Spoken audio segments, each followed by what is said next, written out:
Okay, so you're interested in creation, Right. but not just the in the beginning kind of stuff. Yeah. You want to get into how Jewish philosophers, especially Menasseh ben Israel, Yeah. really wrestled with the big questions. How did God do it? Right. Was there anything before our world? Are we actually, more important than angels? And what's really cool is we're not just talking straight up religious texts here. Yeah. We're diving into excerpts from 30 problems concerning creation, where Ben Israel gets seriously philosophical. Okay. We'll be looking at those excerpts, along with commentary, and even some opposing viewpoints to get the full picture. All right, buckle up. Because if you thought you knew the story of creation, think again. It all starts with how fundamental this idea is in Jewish thought. Ben Israel didn't just think creation was important. Right. He argued that all of Maimonides' 13 principles of faith, like the core beliefs of Judaism, stem from it. Wait, seriously? Right. So believing in creation automatically means you believe in all that other stuff. Yeah. That's a pretty bold claim. It's like he's saying creation is the key to unlocking the whole system. Oh. For example, if you believe the world was created, you have to believe there's a creator. Okay. Right? Yeah. That's God. Right. And if God has the power to create, then bringing the dead back to life, resurrection, is totally within his capabilities. Whoa, I see what you mean. Right? About a chain reaction. It's like one idea leads to another, Yeah. and suddenly your whole understanding of the universe changes. Exactly. But hold on, it gets even wilder. Okay. We have to ask, created from what? This is where we get into the debate over creation ex nihilo. Creation from absolutely nothing. Okay. That's where my brain starts to melt a little. How can you create something from nothing? Right. It doesn't make sense. And that's exactly why it's so mind-bending. Yeah. A lot of philosophers back then, even big names like Plato, believed God worked with some pre-existing matter, like a cosmic lump of clay. Yeah. But Ben Israel was like, nope. Okay. God doesn't need any starting materials. He even uses arguments from Maimonides, who talked about how limited our human imagination is to support his point. So he's saying we can't even comprehend how God creates because our brains are too small. It's more like, don't try to put God in a box. Right. Our human understanding can't define the limits of God's power. Okay.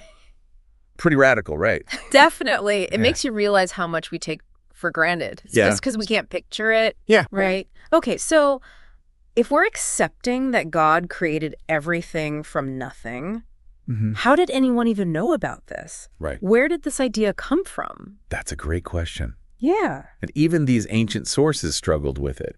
They bring up Moses, you know, the guy who received the Ten Commandments.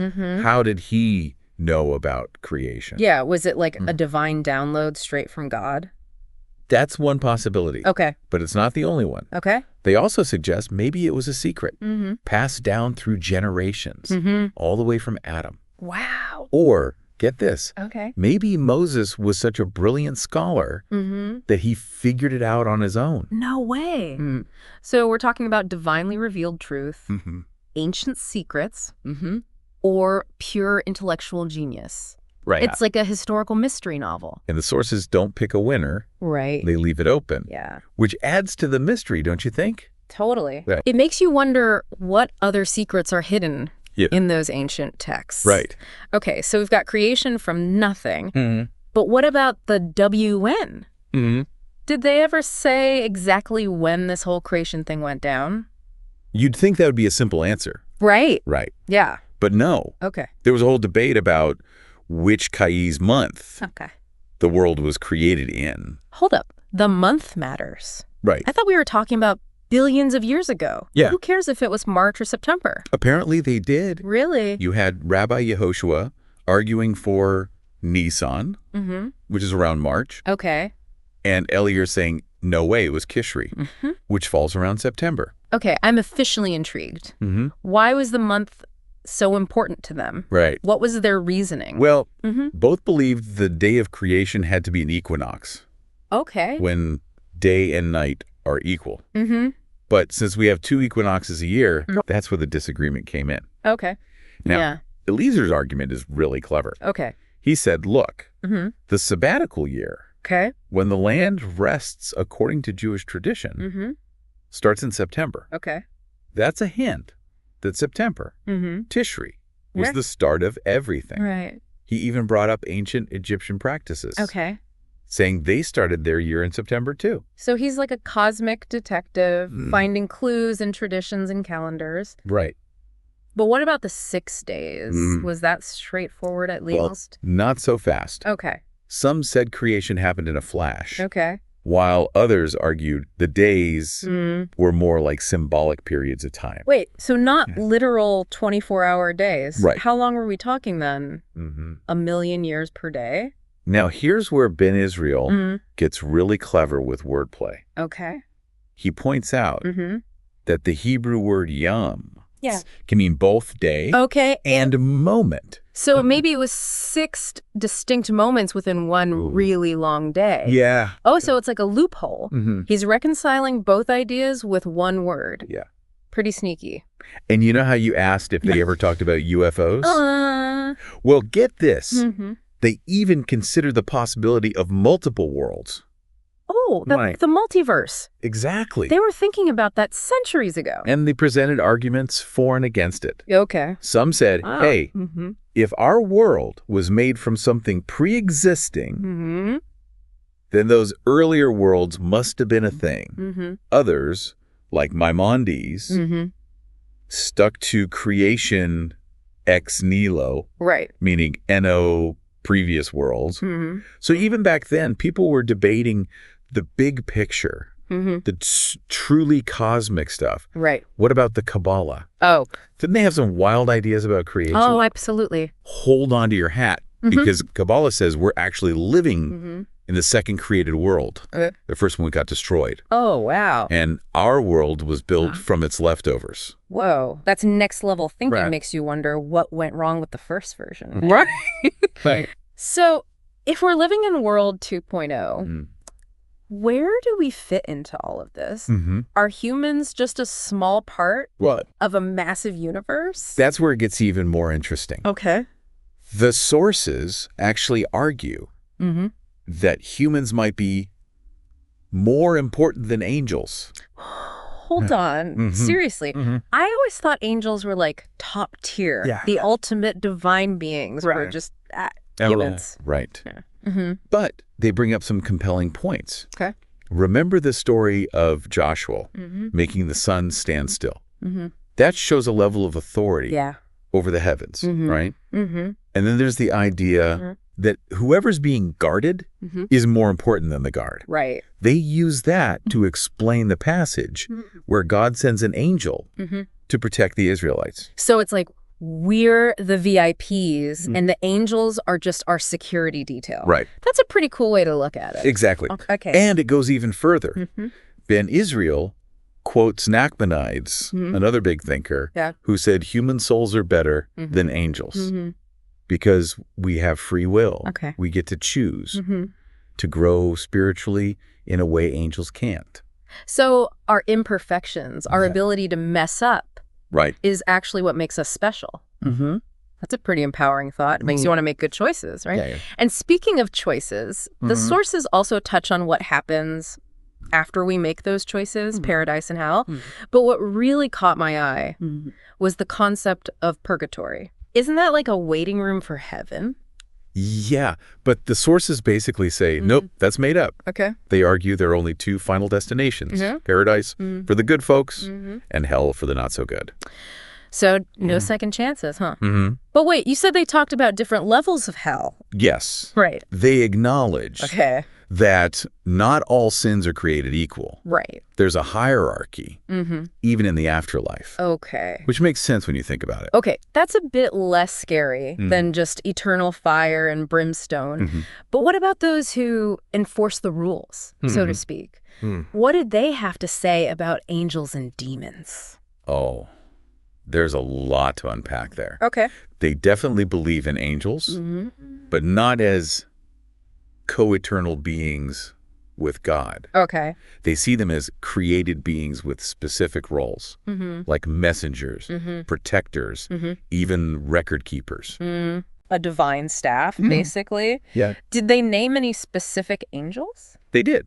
Okay. Michael is mentioned as the protector of Israel. So each nation might have its own designated angel. That's a cool thought. What about other names? The sources also mention Azza and Azello, who pop up a lot in Kabbalah. Okay. And of course, there's the whole idea of fallen angels. Right. Like Lucifer. Ooh, the bad boys of heaven. It's like there's a whole cosmic drama going on behind the scenes.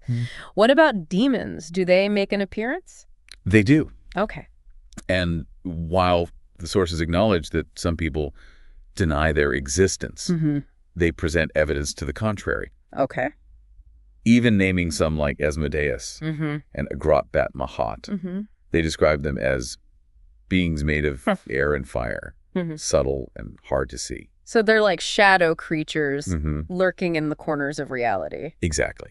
And they can appear to humans, often in disguise or in dreams, which makes them extra spooky, right? Totally. It makes you wonder if any of those ancient myths about monsters and spirits were based on real encounters with demons. And speaking of ancient beliefs, we can't forget about the shape of the world. Right. You might be surprised to hear that these sources suggest the ancients actually understood the Earth was a sphere. Wait, really? I always thought people believed in a flat Earth back then. Yeah. How did they get that idea? Well, they bring up a few things. Okay. There's the concept of antipodes, people living on opposite sides of the globe. They also compare the world to a tent with the sky surrounding it like a canvas. And get this. Okay. They even mention Alexander the Great. No way. His observations during his conquests apparently supported a spherical Earth.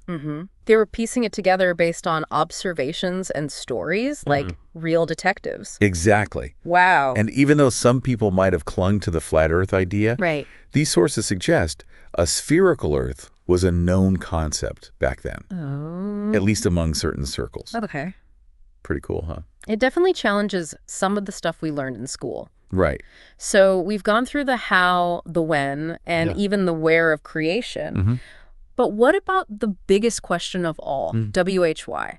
Why was all of this created in the first place?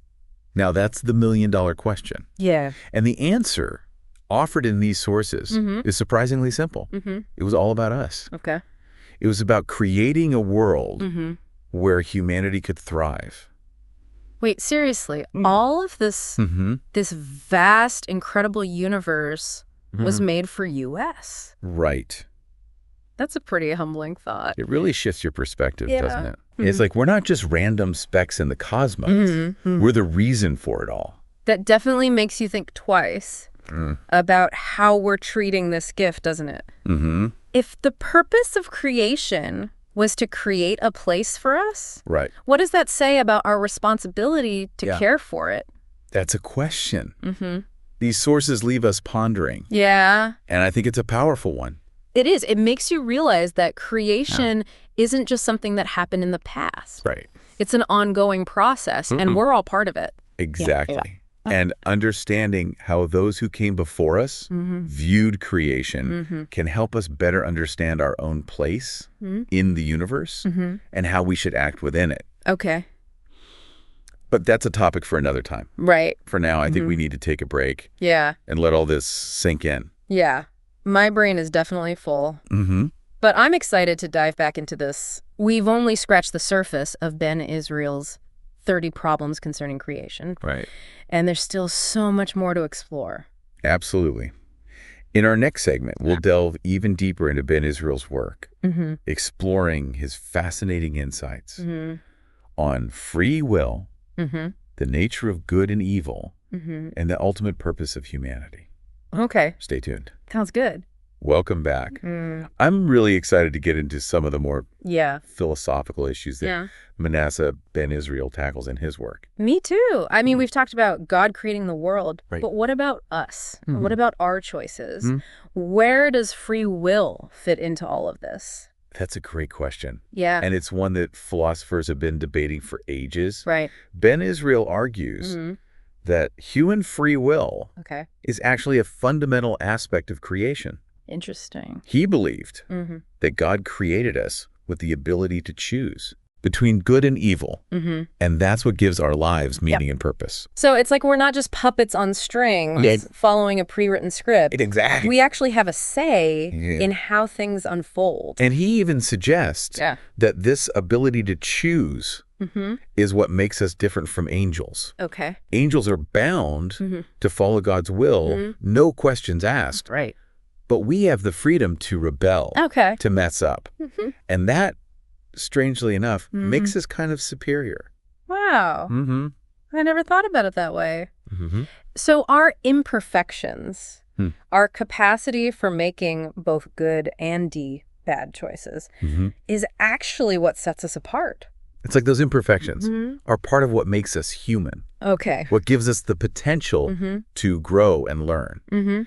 Ben Israel even goes as far as to say that if we live wisely, we can make ourselves divine. Okay, hold on. As in, like, godlike? It is. That's a pretty bold statement. And it really emphasizes this idea that we have a huge responsibility, not just to ourselves, but to the whole purpose of creation. We're not just here to exist. Right. We're here to become something more. That's heavy stuff. But it also makes you think about the flip side. Right. If we have the power to choose good, we also have the power to choose evil. If God is all good and all powerful, how do we explain the bad stuff, the suffering in the world? That's another one of those questions that keeps philosophers up at night. Right. And Ben Israel tackles it head on. Okay. He acknowledges that evil exists. Okay. But he doesn't believe God created it. He sees it as a consequence of human choices, a byproduct of our free will. So it's like God gave us the building blocks, the potential for both good and evil. Exactly. But it's up to us to decide how we use them. He uses a great analogy to illustrate this. Imagine a king who creates laws. The king doesn't create crime, but the very existence of laws creates the possibility for those laws to be broken. That makes a lot of sense. So it's not that God is directly responsible for evil. It's more like he created the framework, the playing field where both good and evil can exist. And Ben Israel argues that this framework is actually necessary. Without the option to choose evil, our choice to do good wouldn't really mean anything. It's like you can't have light without darkness, right? You need that contrast to really appreciate what's good. And he compares it to working out a muscle. You need resistance to build strength. In the same way our moral compass gets stronger. When we're faced with choices, even difficult ones. Okay, that makes sense. But what happens when we make the wrong choices? What about punishment? Ben Israel was a firm believer in divine justice. But he also emphasized God's mercy and compassion. He didn't see punishment as purely about retribution. It wasn't about making people suffer for their mistakes. So what was it about then? Second chances? He believed the purpose of punishment was to help us learn from our mistakes, to purify our souls, and ultimately to grow closer to God. He even suggested that hell wasn't necessarily eternal. Interesting. He saw it more as a refining fire, a place where souls could work through their imperfections and eventually be redeemed. That's a much more hopeful view than the traditional fire and brimstone version of hell. It suggests that even if we mess up, there's still a chance for us to get back on track. And this idea of redemption, of transformation, is really at the heart of Ben Israel's understanding of what it means to be human. He believed that we were created with the potential to become more godlike, to reflect those divine qualities of wisdom, compassion, and justice. So like we're all works in progress, constantly striving to become better versions of ourselves. And he saw this process of growth as something that continues even after we die. He didn't believe the afterlife was static. He imagined it as a realm of continued learning and development, where we could keep refining our souls and moving closer to God. It's a beautiful image, isn't it? This idea that our journey doesn't end with death. Right. That there's always more to learn and more to become. It really is. And it brings us back to that idea of free will. We're constantly making choices, both in this life and the next. And those choices shape who we are and who we will become. It's like we're all writing our own stories. And those stories are woven into the grand tapestry of creation. No, that's a beautiful way to put it. Yeah. And it highlights the incredible complexity and interconnectedness of it all. It does. Okay, so we've covered free will, the problem of evil, and even a glimpse into the afterlife. Right. But I have to admit, I'm still a little fuzzy on the details of the 6 days of creation. Okay. What actually happened each day. Yes. Let's dive into the nitty-gritty of those 6 days. Remember, even the concept of a day is open to interpretation. Right. Some scholars argue for literal 24-hour periods. Okay. While others see them as symbolic representations of longer epochs. Okay. But regardless of how we interpret day, the sequence of creation generally follows a specific order. Okay, so on day 1, we have the creation of light. Right. That seems pretty straightforward. It does. But even this seemingly simple act is loaded with symbolism. Okay. Some interpret this light as a spiritual light, a manifestation of God's presence filling the void. Others see it as the very first element of the physical universe, the raw energy from which all matter will eventually emerge. So it's like the Big Bang, but with a spiritual twist. You could say that. Okay. Now, day 2 is where things start to get a bit more abstract. Okay. This is when God separates the waters, creating the firmament. It's described as a vast expanse that divides the waters above from the waters below. Hold on. Waters above. What does that even mean? Was there like an ocean in space? That's where the interpretations come in. Okay. Some envision a literal body of water above the sky, a kind of primordial ocean that existed before the Earth's atmosphere formed. Okay. But others take a more metaphorical approach. Okay. They might see it as representing a realm of spiritual energy, the heavens, or a separation between the physical and the divine. So it's not necessarily about a literal separation, but more about defining different realms of existence. Exactly. Okay. And this blurring of the physical and the metaphysical is a recurring theme throughout these creation narratives. It's like they're trying to convey a reality that goes beyond our limited human understanding. You got it. Okay. Now, on day 3, things start to take shape a bit more concretely. Okay. This is when dry land emerges from the waters and vegetation begins to grow. So the world is starting to look a bit more like the place we know. It is. And this act of creation really emphasizes God's power to bring order out of chaos. Okay.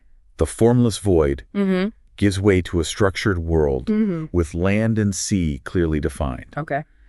And then from the barren earth, plant life bursts forth. Okay. A testament to God's life-giving power. I can almost picture it.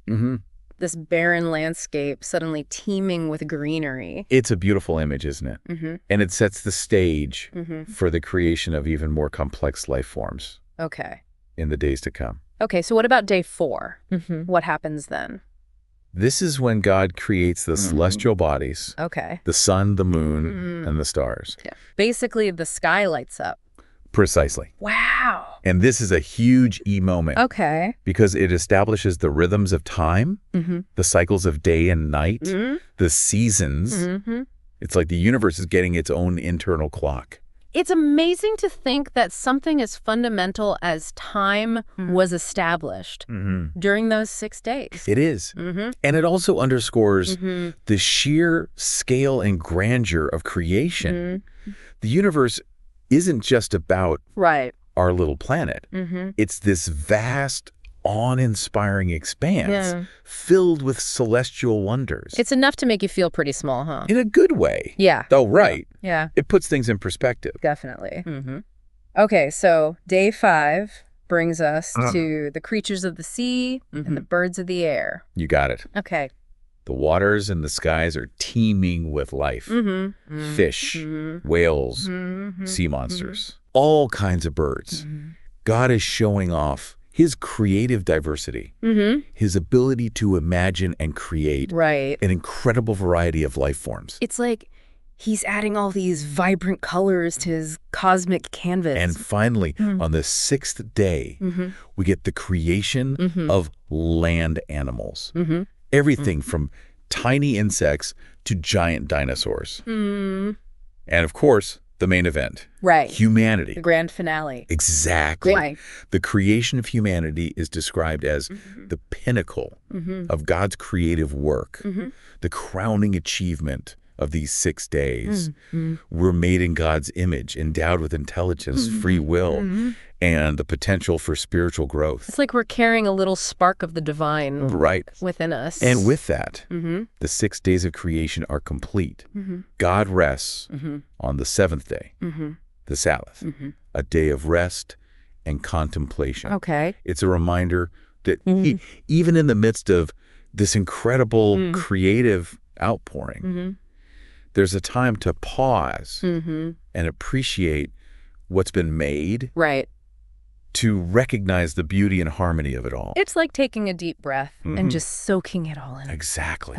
And that sense of awe, that feeling of wonder. I think that's something that these creation narratives are trying to evoke in us, even today, thousands of years later. They certainly succeed. It makes you think about the world differently, doesn't it?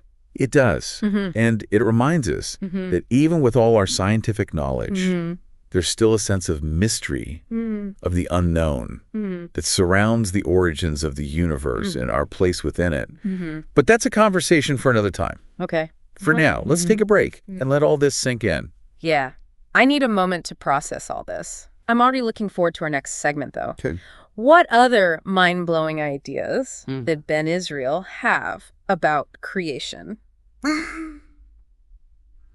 All right, I'm ready for more cosmic deep dive. We've talked about God, humanity, even touched on angels and demons. But what else did these ancient sources reveal about the players in this grand creation story? Well, let's start with those angels. We talked about their roles, but these sources go even deeper into their nature. For one thing, they emphasize that angels, unlike God, are not eternal. They were created. And Menasseh ben Israel even argues against the idea that angels are the ones pushing the stars and planets around. Because that would make them seem like they were around since the beginning. Exactly. Like they were equals with God in creating the heavens. Ben Israel was very clear that God is the sole eternal being. Angels have a more defined role, often acting as messengers or intermediaries between God and humanity. So more like divine couriers delivering messages back and forth. But they do have some kind of hierarchy, right? Not all angels are created equal. The sources describe different levels of angels, each with its own function. There are angels who govern natural forces, like storms or earthquakes. Others who guide and protect individuals, and even those who act as celestial scribes, recording the deeds of humanity for, divine record keeping. Wow, so it's like a whole heavenly administration up there? Do they have names? Some do. Michael is mentioned as the Prince of Israel, a powerful protector and advocate for the Jewish people. So each nation might have its own designated angel. That's a cool thought. What about other names? The sources also mention Azza and Azalel, two angels who play big parts in Kabbalistic traditions. And, of course, you can't forget about the fallen angels. Those who rebelled against God and got kicked out of heaven. Oh, yeah, the classic bad boys. Like the whole Lucifer story. Exactly. So they're acknowledging a darker side to the angelic realm. What about demons? We touched on their existence, but how did these sources actually describe them? Well, they get pretty vivid. Demons are described as beings made of air and fire with a subtle, elusive nature that makes them hard to perceive. Some are even associated with specific locations, like Lilith, who is said to hang out in deserted, desolate places. So they're like the embodiment of those primal, untamed forces of nature. Right. Lurking in the shadows. Yeah. Spooky. And what makes them even spookier Okay. is their ability to appear to humans, often in disguise or in dreams. Okay. They can mess with your mind. Okay. Now, I have to ask, did they ever mention UFOs? Well, like ancient encounters with aliens? Not in those exact terms. Okay. But you're hitting on something interesting. Sure. The sources, D.O., entertain the possibility of other worlds existing beyond our own. Right. Remember the multiverse debate we talked about earlier? Right. So it wasn't just a fringe idea. Right. It was something these scholars actually considered. Yeah. What kind of arguments did they make for the existence of other worlds? Some said that if God created everything from nothing, there's no reason he couldn't have created multiple universes, each with its own unique set of laws and maybe even its own forms of life. So it's like the universe is an artist's studio with countless canvases and endless creative possibilities. I love that. Others pointed to passages in Scripture that hinted at multiple heavens or realms existing beyond our own. And some even believe that our world was created from the remnants of earlier worlds that had been destroyed. Like a cosmic recycling program where the building blocks of one universe are used to make the next. That's mind-blowing. And all these ideas raise so many fascinating questions. What would life be like on those other worlds?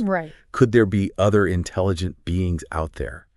It really stretches the imagination. It does. Yeah. It makes you realize how much we still don't know about the universe and our place in it. And it makes those ancient thinkers seem even more ahead of their time. Yeah.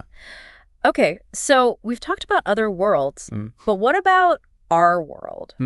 What did these sources say about the ultimate fate of humanity? That's where it gets really interesting. They were surprisingly optimistic. Emphasizing that humanity wasn't just an accident. We were created with a divine purpose. A purpose that extends far beyond our limited time on this earth. So it's not just about living a good life. And then poof. It's over. There's something more. They believed that we have the potential to become more godlike. To embody those divine qualities of wisdom, compassion, and justice. Like we're all on a journey of spiritual evolution. Constantly striving to reach our full potential. But does that journey end when we die? According to these sources, it doesn't. They believe that the afterlife is not a static state, but a continuation of this process of growth and development. They envisioned a realm where souls continue to evolve, eventually reaching a state of union with the divine. Wow. That's a beautiful and hopeful vision. Yeah. It gives real meaning to the idea of an eternal soul. So if we bring it back down to earth, what does all this mean for us, for the people listening right now?